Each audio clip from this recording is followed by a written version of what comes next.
Porque algumas pessoas, né, falam que Jesus aboliu a lei, mas cumprem parte dela e negam, por exemplo, entre outras coisas, a questão das carnes imundas na Bíblia.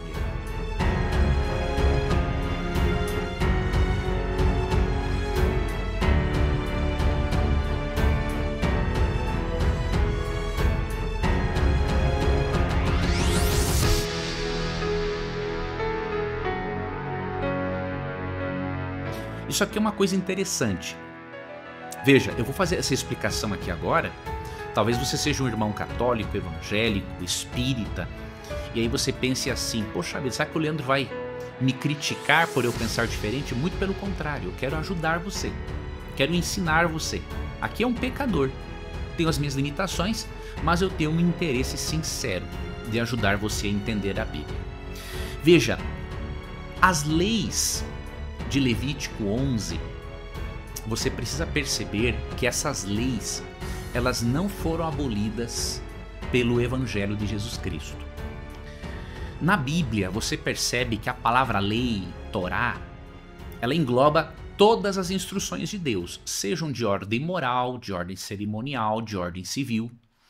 Só que o que acontece? Você percebe que há aspectos diferentes na Torá. Então, há aspectos de ordem moral, há aspectos de ordem cerimonial, há aspectos de ordem civil, há aspectos de ordem cultica, né?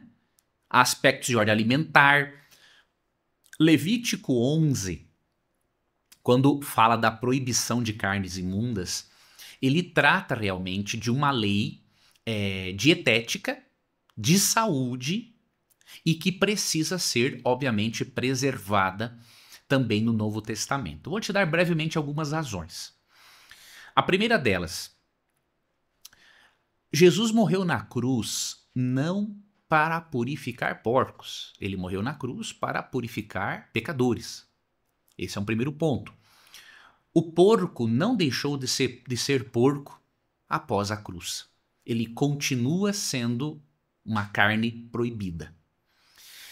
A linguagem, veja bem, a linguagem usada em Levítico 11 para os alimentos imundos, ela é muito forte para nós crermos que se trata apenas de uma lei de ordem civil ou cerimonial, ou que tem a ver com questões de impureza moral, ok? A linguagem é muito forte para nós crermos nisso. O que diz aqui, por exemplo, o versículo 44 e o verso 45? Olha a razão que Deus deu, a partir do verso 43, para o povo não comer as carnes imundas. Presta atenção. Não vos torneis vós mesmos imundos com todas essas espécies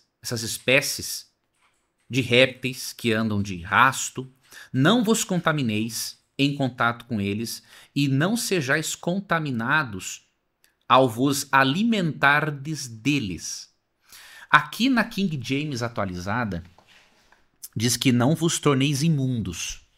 Deixa eu mostrar para você como que aparece em outra tradução, para você ver que essa linguagem aqui, essa palavra é mais forte, ó. Verso 43 na Nova Almeida atualizada, ó. Não se façam abomináveis por nenhuma dessas criaturas, nem se contaminem por meio delas, para que vocês não fiquem impuros. Então, quando Deus diz para o seu povo não se tornar abominável, a palavra abominável ela é muito forte para se referir a uma lei simplesmente de ordem cerimonial, a um aspecto cerimonial da lei. A palavra abominável é muito forte para se referir apenas a uma lei que diz respeito a um ritual de impureza. Tá? Então, esse termo abominável, ele é empregado, por exemplo, em Deuteronômio 18, 9 a 14, quando Deus considera práticas espíritas ou feitiçaria como algo abominável. Então, a linguagem é muito forte. E à luz de Mateus 5,17, onde Cristo diz que não veio revogar a lei ou os profetas, mas veio cumprir, do grego plero, cumprir quer dizer completar, enxergar o verdadeiro sentido, é impossível crermos na abolição da lei. tá? Por exemplo, no verso 18 de Mateus 5 é dito ali que até que o céu e a terra passem, nem um i ou um tio, ou seja, nenhuma letrinha, nenhum acento se omitirá da lei até que tudo se cumpra. Então, Cristo não veio abolir a lei. Ele veio, na verdade, cumprir no sentido de dar o verdadeiro significado da lei, de toda a instrução de Deus no Antigo Testamento, que aponta para Cristo. Então, Cristo é o nosso intérprete da Bíblia. Ele não é aquele que abole a palavra de Deus, tá? E um outro detalhe, eu sei que há textos que muitos cristãos sinceros usam a favor da abolição da lei dietética em Levítico 11, mas quando você analisa esses textos contextualmente, como por exemplo 1 Coríntios 10, Atos 10, né, 1 Timóteo 4, 1 a 4, Romanos 14, você vê que esses textos não falam, eles não contradizem Levítico 11, simplesmente abordam outros assuntos em outros contextos. Eu quero ler mais um texto para você sobre essa pergunta, daí vamos para outras dúvidas, para você ver como essa questão de alimentos imundos é muito forte. Antes de eu ler para você Isaías 65, 13 e 4, olha a razão em Levítico 11, além de Deus dizer, né, não vos torneis abomináveis por esses animais, o verso 44 diz assim, ó, porquanto eu sou Yahweh, o vosso Deus, fostes santificados e vos tornastes santos, pois eu sou santo. Não vos torneis, portanto, impuros com todos os animais que rastejam sobre o pó da terra. Então, o não comer carnes imundas, além de existir aquela linguagem muito forte do verso 43, que diz assim, não se façam abomináveis, ou seja, o termo abominável se refere a um princípio. Se refere, à verdade, à transgressão, não é, de um princípio. O não comer carne imunda, aqui em Levítico 11, 44, 45, faz parte da santificação. Ser santificado é ser separado por Deus para um propósito sagrado. Então a razão é o quê? Já que Deus é santo e se separa daquilo que é imundo, você também é chamado para ser santo e separar-se daquilo que é imundo, inclusive de carnes imundas. Então eu não consigo ver nesse texto uma lei de ordem cerimonial, simplesmente, ou uma lei que tem a ver com ritos de purificação ou lei de pureza e impureza cerimonial. Não, aqui tem a ver com algo muito mais complexo e profundo. E em Isaías 65, 13 e 4, vemos algumas coisas que irritam a Deus. Aí eu pergunto para você uma coisa, depois que eu ler esse texto, analise comigo. Será que uma prática que irritava a Deus no passado agora parou de irritar a Deus? Ou seja, Deus muda seus conceitos e princípios e seu caráter? Antes de responder essa pergunta, Isaías 65, 13 e 4. É um povo que de contínuo me irrita abertamente. Agora, o que eles faziam e que irritava a Deus abertamente? Sacrificando em jardins e queimando incenso sobre altares de tijolos, ou seja, adoravam outros deuses, ofereciam sacrifícios a eles.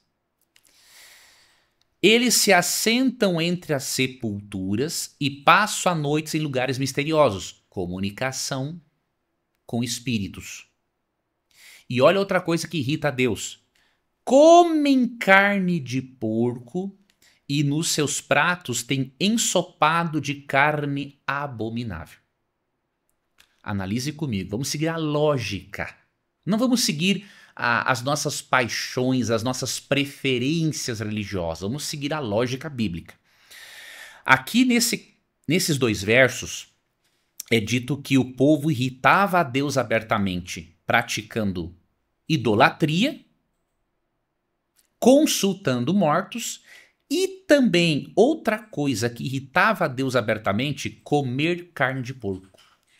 Eu lhe pergunto, por que uma prática que irritava a Deus no passado deixou de irritá-lo agora no presente porque Cristo morreu na cruz? Não tem lógica. Você imagine chegar no céu, por exemplo, o apóstolo Paulo, e ter uma conversa com o profeta Isaías, e dizer assim para Isaías: Isaías, sabe aquele texto em que você escreveu que comer carne de porco, carne imunda, irrita a Deus? Pois é, depois da cruz de Cristo, essa lei deixou de existir e nós ficamos à vontade para comer carne de porco. Isaías ia ficar surpreso e pensar o seguinte: mas que Deus contraditório é este? Que no Antigo Testamento uma prática o irrita e agora não irrita mais. Não tem lógica, tá? Então eu convido a você a fazer esta análise. Leia o texto, reflita sobre ele e analise os prós e contras da sua interpretação atual. E aí o Espírito Santo vai falar com você, se você deixar que ele explique para você o que o texto significa, tá bom?